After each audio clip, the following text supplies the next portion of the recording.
Umukoro gwo kutongoza okukora oruguuto gukorerwa ishomero rya Bwiza Secondary School omu district ya Kamwenge kandi enganzi y'ihanga Robina Nabanja niwajwekire mukuru w'ihanga Yoweri Kaguta Museveni okutongoza oruguuto rwa Kahunje okuraba rwa Mwanja kuza Kihura hamwe na Bwiza Mpara kuza Kyegegwa.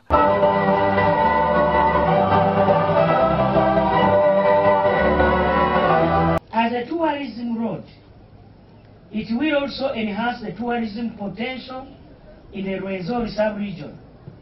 10 out of the 12 national parks are in the western region. This one that we are commissioning, that we are breaking ground today for. In all this long list, he said, pick 3 strategic projects. They are all very strategic. Pick 3 and come and defend in the cabinet. For the many years since Kamwenge became a district, almost over 25 years ago, we have been struggling with potholes over this road. UNRA has been trying to work on it, but of course, sometimes with difficulty. Umukoro gwishurwa Minisita w'Ubuhinzi Oburisa hamwe n'Obujubi Frank Tumwebaze kandi yo munyeshengero wa Kibale East.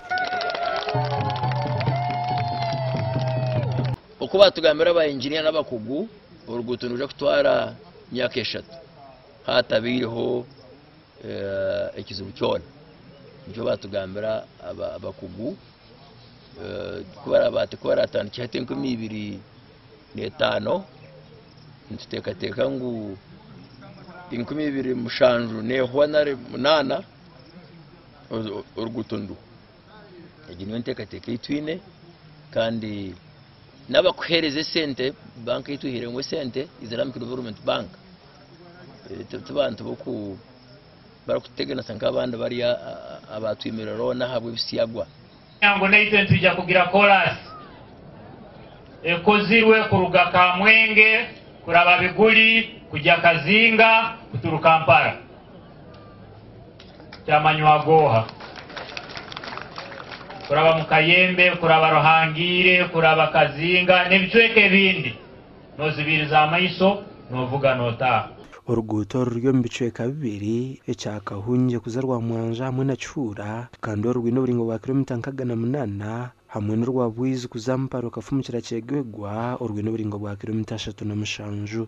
Right honorable, this road had like 3 factors that made it a priority for the country.